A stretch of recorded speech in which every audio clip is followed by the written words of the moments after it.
ಬರುತ್ತೆ ಅಂತ ಇಟ್ಕೊಳ್ಳಿ. ನನಗೆ ಆಶ್ಚರ್ಯ ಆಗೋದು, ಆ 10,000 ತಿಂಗಳಿಗೆ ಬರುವಂಥ 10,000ಕ್ಕಾಗಿ ಮನೆ ಮಠ ಬಿಟ್ಟು, ಗಂಡ ಮಕ್ಕಳನ್ನೆಲ್ಲ ಬಿಟ್ಟು ಅಲ್ಲಿ ಇಲ್ಲಿ ಬಂದು ಆ ಚಳಿಯಲ್ಲಿ ಮಲಗ್ತಾರೆ ಅಂತಂದರೆ, ನ್ಯಾಯಯುತವಾಗಿ ಬಾಳುವವರಿಗೆ ನಾವು ಏನು ವ್ಯವಸ್ಥೆ ಮಾಡದೇ ಇದ್ದರೆ ಈ ನಾಗರಿಕ ಸಮಾಜ ಏನು ಹೇಳಿತ್ತು? ಆ ಪರಪ್ಪನ ಅಗ್ರಹಾರದಲ್ಲಿ 10 ಕೊಲೆ, 10 ದರೋಡೆ, ಎಂತೆಂಥ ಕ್ರೈಮ್ ಮಾಡಿದವ್ರನ್ನ ಕೂರಿಸಿ ಚಾ ಕೊಡ್ತೀವಿ, ಸಿಗರೇಟ್ ಕೊಡ್ತೀವಿ.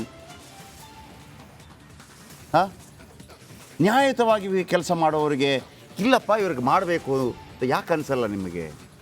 ಆಮೇಲೆ ಅವ್ರು ಮಾಡ್ತಿರುವಂಥ ಕೆಲಸಗಳೇನು?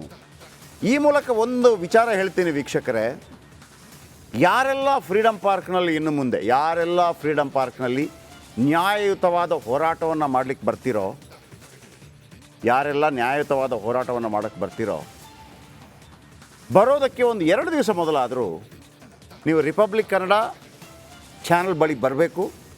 ನಿಮ್ಮ ಅಹವಾಲು ಏನು ಅಂತ ನಮಗೆ ನೀವು ತಿಳಿಸ್ಬೇಕು.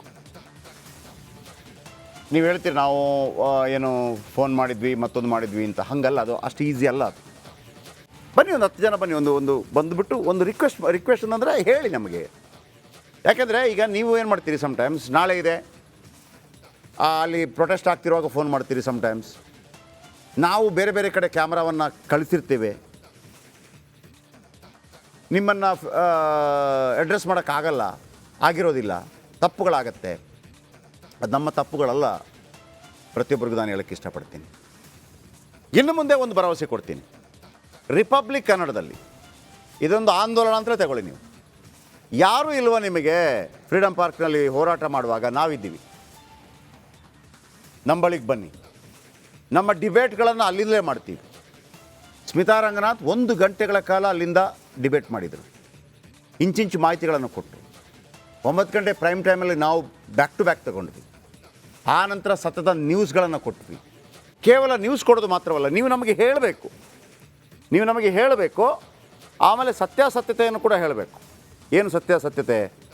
ಹೇಗೆ ಡಾಕ್ಟ್ರ್ ಹತ್ರ ಮತ್ತು ವಕೀಲರ ಹತ್ರ ಸುಳ್ಳು ಹೇಳಬಾರ್ದಂತೆ, ಹಾಗೆ ನಿಮಗೆ ನಮ್ಮ ಮೇಲೆ ನಂಬಿಕೆ ಇದ್ದರೆ ಮಾತ್ರ, ಇಲ್ಲಾಂದರೆ ಹೇಳಬೇಡಿ. ಈಗ ನೀವು ಹೇಳ್ತೀರಲ್ಲ 15,000, ನಮಗೆ ಗೊತ್ತಿರೋದು 15,000 ಮಾಡೋಕ್ಕಾಗಲ್ಲ ಗೌರ್ಮೆಂಟಿಗೆ.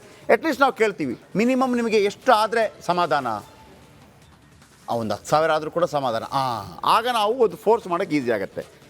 ಮುಖ್ಯಮಂತ್ರಿಗಳೇ 15,000 ಅಲ್ಲದಿದ್ದರೆ ಇಷ್ಟಾದರೂ ಮಾಡಿ ಅಂತ ಮತ್ತೊಮ್ಮೆ ಹೇಳ್ತಾ ಇದ್ದೀನಿ. ಬ್ರೇಕ್ ಹೋಗೋದಕ್ಕಿಂತ ಮೊದಲು ನಾಗಲಕ್ಷ್ಮಿ ಅವ್ರ ಜೊತೆ ಮಾತಾಡ್ತೀನಿ, ಸಂಬಂಧಪಟ್ಟವ್ರ ಜೊತೆ ಮಾತಾಡ್ತೀನಿ. ಸಾಧ್ಯವಾದರೆ ಯಾರೆಲ್ಲ ನೋಡ್ತಾ ಇದ್ದೀರಿ ಕಾರ್ಯಕ್ರಮವನ್ನು, ಆಶಾ ಕಾರ್ಯಕರ್ತರು ನೋಡ್ತಾ ಇದ್ದೀರಿ, ಅವ್ರ ಜೊತೆ ಕೂಡ ಫೋನಲ್ಲಿ ಮಾತಾಡುವಂಥ ಪ್ರಯತ್ನ ಮಾಡ್ತೀನಿ. ಫ್ರೀಡಮ್ ಪಾರ್ಕ್ನಲ್ಲಿ ನ್ಯಾಯಯುತವಾಗಿ ಹೋರಾಟ ಮಾಡುವಂಥವ್ರು ಯಾರೇ ಇದ್ದರೂ ಕೂಡ 2 ದಿವಸ ಮುಂಚಿತವಾಗಿ ರಿಪಬ್ಲಿಕ್ ಕನ್ನಡದ ಕಚೇರಿಗೆ ಬಂದು ನಿಮ್ಮ ಸಮಸ್ಯೆ ಏನು, ಯಾವ ಹೋರಾಟವನ್ನು ಮಾಡ್ತಾ ಇದ್ದೀರಿ, ನಮಗೆ ಸವಿವರವಾಗಿ ಮಾಹಿತಿ ಕೊಡಿ. ನಿಮ್ಮ ಜೊತೆ ನಾವಿರ್ತೀವಿ. ಒಂದು ಕ್ಯಾಮ್ರಾ ನಿಮಗೆ, ಓಕೆನಾ? ಬ್ರೇಕ್.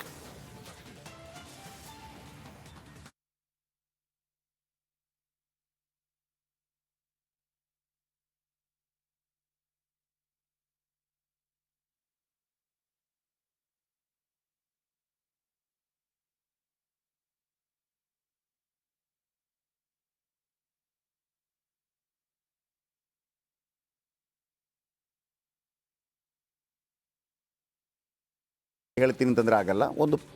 ಒಂದು ಪೇಪರಲ್ಲಿ ಪಟ್ಟಿ ಮಾಡ್ಕೊಂಬನ್ನಿ ನಿಮ್ಮದೆಲ್ಲ ಡಿಮಾಂಡ್. ನಾವು ಇದನ್ನು ಹೆಂಗೆ ಮಾಡಿದ್ವೋ ಇದಕ್ಕೆ ತುಂಬ ಟೈಮ್ ಹಿಡೀತು ನಮಗೆ. ಅಂದರೆ ಏನೆಲ್ಲ ಎತ್ತೆಲ್ಲ ಏನು ಶಾಸಕರಿಗೆ ಎಷ್ಟಿರುತ್ತೆ ಸಂಬಳ, ಅವ್ರಿಗೆ ಎಷ್ಟಿರುತ್ತೆ ಸಂಬಳ, ಇದನ್ನೆಲ್ಲ ನಮಗೆ ವೆರಿಫೈ ಮಾಡಿ ಕೊಡಬೇಕಾಗತ್ತೆ.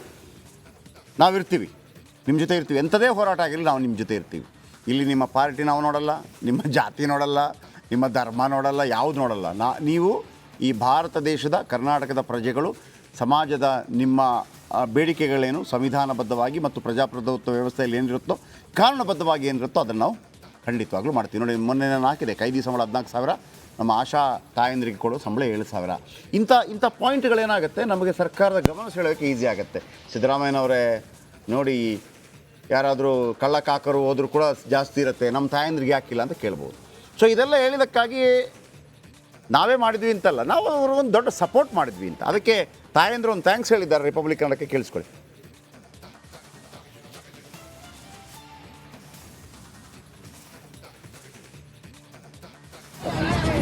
ಸರ್ ಜಯಪ್ರಕಾಶ್ ಸರ್ ನಿಮ್ಗೆ ತುಂಬಾ ಧನ್ಯವಾದಗಳು.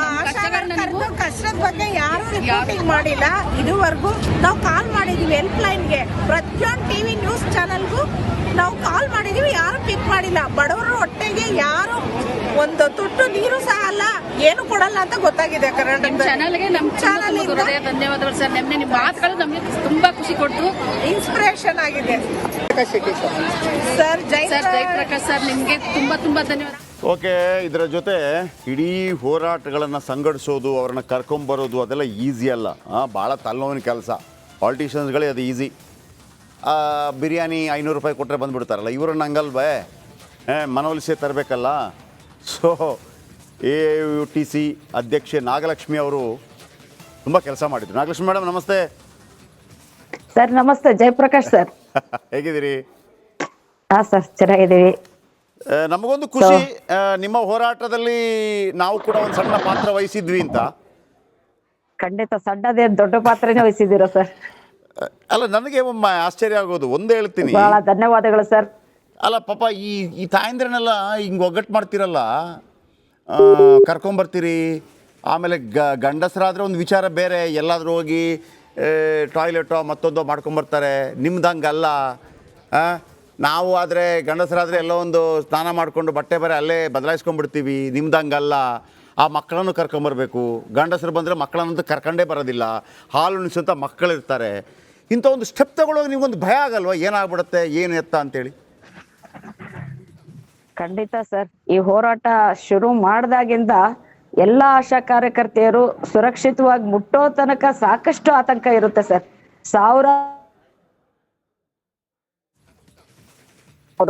ಆ ಎಲ್ಲಾ ಜವಾಬ್ದಾರಿಗಳು ಕೂಡ ನಾವು ಹೊತ್ಕೊಂಡಿದೀವಿ ಸರ್. ನೀವಾಗ್ಲೇ ಹೇಳ್ದಂಗೆ ಹಲವಾರು ಸಮಸ್ಯೆಗಳು, ನೀವ್ ಹೇಳ್ದಂಗೆ ಗಂಡಸರಿದ್ರೆ ಒಂದು ರೀತಿ ಆದ್ರೆ ಹೆಣ್ಮಕ್ಳಿಗೆ ಸಾಕಷ್ಟು ವ್ಯವಸ್ಥೆ ಬೇಕು. ನಮಗೆ ಮಾಹಿತಿ ಬಂದಿರೋಷ್ಟು ಪ್ರಕಾರ ಮ್ಯಾಕ್ಸಿಮಮ್ ನಮ್ಮ ಕೈಲಿ ಏನಾಗುತ್ತೆ ಅದೆಲ್ಲ ವ್ಯವಸ್ಥೆ ಮಾಡೋಂಥ ಪ್ರಯತ್ನ ಮಾಡಿರ್ತೀವಿ ಸರ್. ಸೊ ಚೌಲ್ಟ್ರಿ ಮಾಡೋದಿರ್ಬೋದು, ಶೌಚಾಲಯಗಳು ಹತ್ತಿರದಲ್ಲಿ ಇರುವಂಥದ್ದನ್ನ ಅವರಿಗೆ ಡೈರೆಕ್ಟ್ ಮಾಡೋದಾಗಿರ್ಬೋದು, ಮೊಬೈಲ್ ಟಾಯ್ಲೆಟ್ಸ್ ಆಗಲಿ, ಇದೆಲ್ಲಾನು ಸಾಧ್ಯವಾದಷ್ಟು ನಮ್ಮ ಕಡೆಯಿಂದ ಅರೇಂಜ್ಮೆಂಟ್ ಮಾಡೋಷ್ಟು ಮಾಡಿರ್ತೀವಿ. ಆದಾಗ್ಯೂ ಕೂಡ ಸಾಕಷ್ಟು ದೊಡ್ಡ ಜವಾಬ್ದಾರಿ ಸರ್ ಇದು, ಅಷ್ಟಿಷ್ಟಲ್ಲ ಹೇಳಕ್ಕಾಗಲ್ಲ. ಅರ್ಥ ಆಯ್ತು. ಆದರೂ ಒಂದು ಹಂತದಲ್ಲಿ ಮುಖ್ಯಮಂತ್ರಿಗಳು ಸ್ಪಂದಿಸಿದ್ದಾರೆ. ನಾವು ಕೂಡ ಅವರಿಗೆ ಅಂದರೆ ಬೇರೆ ಬೇರೆ ರೀತಿಯಲ್ಲಿ ಮನವರಿಕೆ ಮಾಡಿಕೊಟ್ವಿ. ಯಾಕಂದರೆ ಹೋರಾಟ ಅಂತ ಹೇಳುವಾಗ ಕೆಲವರಿಗೆ ನಾನೊಂದು ಯಾವತ್ತು ಒಂದು ನನಗೇನಂತಂದರೆ, ಒಬ್ಬರು ಹೋರಾಟ ಮಾಡ್ತಾ ಇರುವಾಗ ಅದೊಬ್ಬ ಕೂಲಿ ಕಾರ್ಮಿಕ, ರಿಕ್ಷಾ ಡ್ರೈವರಿಂದ ಹಿಡಿದು ಒಬ್ಬ ಡಾಕ್ಟ್ರಿಂದ ಹಿಡಿದು ಒಬ್ಬ ರಾಜಕಾರಣಿಯಿಂದ ಹಿಡಿದು ಒಬ್ಬ ಜಡ್ಜಿಗೂ ಅರ್ಥ ಆಗಬೇಕು ಇವರ ಹೋರಾಟ ಏನು. ಹೌದಾ, ಕೈದಿಗಳಿಗೆ 14,000 ಸಿಗ್ತಾ ಇದೆಯಾ, ಇವ್ರಿಗೆ 7,000ನಾ? TBಯ ಕಫ ಎಲ್ಲ ಇವರು ಡಬ್ಬಲದಲ್ಲಿ ತಗೊಂಡು ಹೋಗ್ತಾರಾ? ಇವರಿಗೆ ಕೈಗೆ ಗ್ಲೌಸ್ ಕೊಡಲ್ವಾ? ಆಗಿದ್ರೆ ಏನಾದರೂ ಮಾಡಬೇಕಪ್ಪ ಅಂಥೇಳಿ ಒಂದು ಜನಸಮೂಹದ ಸ್ಪಂದನೆ ಇದೆಯಲ್ಲ, ಆ ಪ್ರಯತ್ನಗಳನ್ನು ನಾವು ಮಾಡಿದ್ವಿ. ಟಿಲ್ ಹ್ಯಾಪಿನಾ ನೀವು ಈಗ ಸದ್ಯಕ್ಕೆ 10,000 ಆಗಿದೆ ಅಂತ? ಅಥವಾ ಪಾಲಿಗೆ ಬಂದದ್ದು ಪಂಚಾಮೃತನ ಹಿಂಗೆ? ಸರ್ ಅದೇ ನಾವು ಕೇಳಿರುವಂತದ್ದು 15,000. ನಿಮ್ಗೆ ಗೊತ್ತು ವಿಷಯ.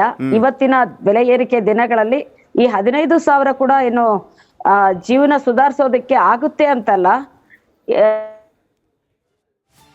ಸಿಕ್ತಿದ್ದು 7-8 ಸಿಗ್ತಾ ಇತ್ತು ಸರ್.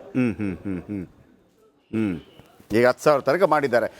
ಮತ್ತೊಮ್ಮೆ ನಾಗಲಕ್ಷ್ಮಿ ಅವರೇ, ನಿಮ್ಮ ಜೊತೆ ನಾವಿರ್ತೀವಿ. ಯಾವತ್ತೂ ಇಂಥ ಹೋರಾಟಗಳು ಬಂದಾಗ 1-2 ದಿವಸ ಮುಂಚಿತವಾಗಿ ನಮ್ಮ ಕಚೇರಿಗೆ ಬಂದು ಹೇಳಿ. ಆಮೇಲೆ ಎಲ್ಲಿರ್ತೀವೋ ನಾವಂತೂ ಈ ಬಡ ಜನರ, ಧ್ವನಿ ಇಲ್ಲದವರ, ಅಶಕ್ತರ ಅವರ ಧ್ವನಿಯಾಗಿರ್ತೀವಿ. ಎಂಥದೇ ಸಮಸ್ಯೆಗಳು ನಮಗೆ ಎದುರಾಗಲಿ, ಆ ವಿಚಾರಕ್ಕೆ ಸಂಬಂಧಪಟ್ಟ ಹಾಗೆ ನಿಮ್ಮ ಜೊತೆ ನಾವು ಇರ್ತೀವಿ ಅಂತ ಹೇಳ್ತಾ ಕಾರ್ಯಕ್ರಮ ಮುಗಿಸ್ತಾ ಇದ್ದೀವಿ. ಮಾತನಾಡೋದಕ್ಕೆ ಧನ್ಯವಾದಗಳು ವೀಕ್ಷಕರೇ. ಎಲ್ಲ ತಾಯಂದರು ಸದ್ಯದ ಮಟ್ಟಿಗೆ ಖುಷಿಯಾಗಿದ್ದಾರೆ. ಇನ್ನೂ ಆಸೆ ನಮಗೆ, ಆದಷ್ಟು ಬೇಗ ನೀವೇನು ಅಂದ್ಕೊಂಡ್ರೆ 15,000 ಅದು ನಿಮಗೆ ಸಿಗಲಿ. ಈಗ ಏನು ಸಿಕ್ಕಿದೆ ನಮಗೆ ಗೊತ್ತಲ್ಲ, ನಮ್ಮ ಭಾರತ